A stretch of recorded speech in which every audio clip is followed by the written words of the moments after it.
Maharashtra today 24 news सत्य परिस्थितीचा सविस्तर आढावा। धनगर समाजाला एसटी प्रवर्गातून आरक्षण देण्यात यावं या मागणीसाठी मुखेड येथील तहसील कार्यालय समोर अशोकराव नाईक या धनगर आरक्षणासाठी मागील 9 दिवसांपासून सुरू असलेलं अशोक नाईक यांचं उपोषण अखेर 20 ऑगस्ट रोजी मुख्यमंत्री एकनाथ शिंदे साहेब यांचे खाजगी सचिव बालाजी पाटील खदगावकर यांच्या मध्यस्थीने अखेर फळ खाऊन उपोषण सोडण्यात आले।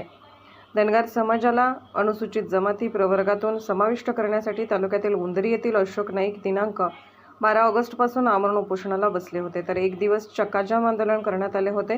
त्यावेळी मुख्यमंत्री एकनाथ शिंदे यांचे खाजगी सचिव बालाजी पाटील खदगावकर यांनी उपोषणस्थळी भेट देऊन मुख्यमंत्री शिंदे त्यांच्या येथील बाबी निदर्शनास आणून देऊन पोळा झाल्यानंतर वर्षा निवासस्थानी येथील तालुक्यातील समाज बांधवांनी यावे असे धनगर आरक्षणाच्या प्रकारे या विविध मागण्यांसाठी चर्चा करण्यात असे खदगावकर यांनी नाईक यांना सांगितल्यावर अखेर 9 दिवसांनी फळ आणि पाणी पिऊन उपोषण सोडण्यात आले। त्यावेळी नारायण गायकवाड, रामराव मस्कले, डॉक्टर पांडुरंग श्रीरामे, बालाजी पाटील कबनूरकर, हनुमंत नरोटे, बालाजी बंडे, डॉक्टर श्रावण रॅपनवाड, शंकर पाटील श्रीरामे व तालुक्यातील धनगर समाज मोठ्या संख्येने उपस्थित होते।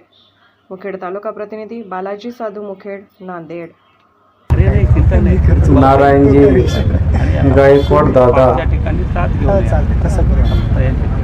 आपले काळे साहेब, अनिल शिरसे साहेब, आमचे डॉक्टर रॅपनवाड दादा, म्हणजे येथील कोळी, माळी, साळी, चांभार, कुंभार, लवार, सुतार, कैकाडी, वडार, रामोशी, पोस्टे, बंजारी, फुलारी, डोंबारी, मातंग, बोथ, हालार, मुस्लिम, हटकर, धनगर, लिंगायत, मराठा, सिकलकरी, तांबटकरी, भिसडी, वासुदेव, 18 पगड, 12 बलुतेदार, इतर मायनॉरिटी सर्व ओबीसी भावांनी माझ्या ह्या लढ्याला, माझ्या धनगर समाजाच्या भावना, आपण PS आहात, मुख्य सचिव आहात साहेब, मी तुमची भावना कदर करतो। तुमच्या भावनेची मी कदर करून माझ्या ह्या भटकंती करणाऱ्या समाजाला 2 पिढ्या बर्बाद झालेल्या आहेत।